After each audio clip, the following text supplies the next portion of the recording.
اتر کاشی مسجد پر بڑھتے ہوئے تناؤ کے درمیان مہا پنچایت پر لیا حکومت نے فیصلہ۔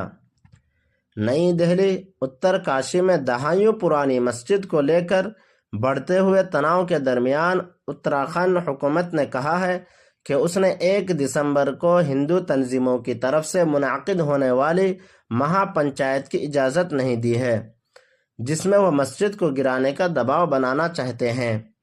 انڈین ایکسپریس کی رپورٹ کے مطابق یہ واقعہ مسجد کے معاملے پر بڑھتے ہوئے تناؤ کے درمیان پیش آیا ہے، جس میں سنیوکت سناتن دھرم رکشا سنگھ اور وشو ہندو پریشد جیسی تنظیموں کا اصرار ہے کہ وہ منصوبہ بند پروگرام کے ساتھ آگے بڑھیں گے۔ بدھ کو ہائی کورٹ کے سامنے اپنی وضاحت میں ریاستی بی جے پی حکومت نے کہا کہ مسجد کو خاطر خواہ سیکورٹی دی گئی ہے۔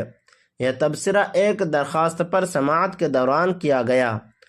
اس سے چند روز قبل عدالت نے مسجد کو محفوظ رکھنے کا حکم دیا تھا اور حکام کو ہدایت کی تھی کہ وہ ہیٹ اسپیچ کے خلاف کارروائی کریں۔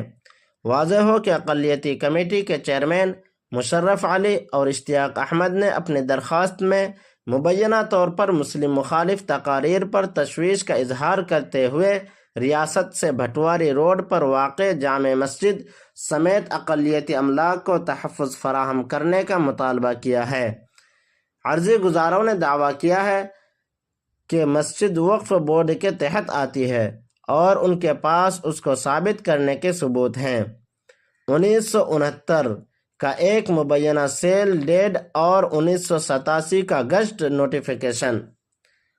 درخواست گزاروں کے وکیل کارتکیہ ہری گپتا نے کہا، ریاست نے عدالت کو یقین دلایا ہے کہ مذہبی ڈھانچے کو 24 گھنٹے نگرانی کے ساتھ مناسب سیکورٹی فراہم کی جا رہی ہے۔ عدالت نے اس بات کا اعادہ کیا کہ قانون کی حکمرانی والے ملک میں انہدام اور نفرت انگیز تقریر کی دھمکیاں ناقابل قبول ہیں۔ اتر کاشی کے ایس پی امت سری واستو نے تصدیق کی کہ کچھ تنظیموں کو ابھی تک ریلی کے انعقاد کی اجازت نہیں دی گئی ہے۔ انہوں نے کہا، امن و امان برقرار رکھنے کے لیے مسجد کے ارد گرد پولیس اہلکار تعینات کیے گئے ہیں۔ دریں اثنا، ریاستی حکومت نے ایس پی امت سری واستو کا تقرری کے 3 ماہ کے اندر تبادلہ کر دیا ہے۔ یہ تبادلہ اس واقعہ کے ٹھیک 1 ماہ بعد ہوا جب ان کی قیادت میں اتر کاشی پولیس نے ہجوم کو ان کے پہلے سے منظور شدہ احتجاجی راستے سے مسجد کی طرف بڑھنے سے روک دیا تھا، جس کے نتیجے میں علاقے میں پتھراؤ اور توڑ پھوڑ ہوئی۔ غور طلب بات یہ ہے کہ یہ تنازعہ ستمبر میں شروع ہوا تھا، جب سنیوکت سناتن دھرم رکشا سنگھ اور وشو ہندو پریشد سے وابستہ ہونے کا دعویٰ کرنے والے کچھ لوگوں نے مبینہ طور پر مسجد کو منہدم کرنے کی دھمکی دی۔ اس سے شہر میں تناؤ پیدا ہوا، جو بالآخر پتھراؤ اور توڑ پھوڑ تک نتیجہ پہنچ چکا، جس کے نتیجے میں 24 اکتوبر کو قانون نافذ کرنے والے اہلکاروں سمیت متعدد افراد زخمی ہوئے۔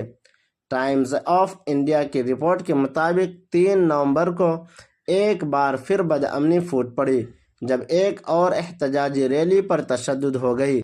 پولیس نے مظاہرین کو مسجد کے قریب جانے سے روکنے کے لیے مداخلت کی، جس کے نتیجے میں کم از کم 4 اہلکار زخمی ہو گئے۔ افسران نے لاٹھی چارج کا سہارا لیا اور علاقے میں امن بحال کرنے کے لیے فلیگ مارچ کیا۔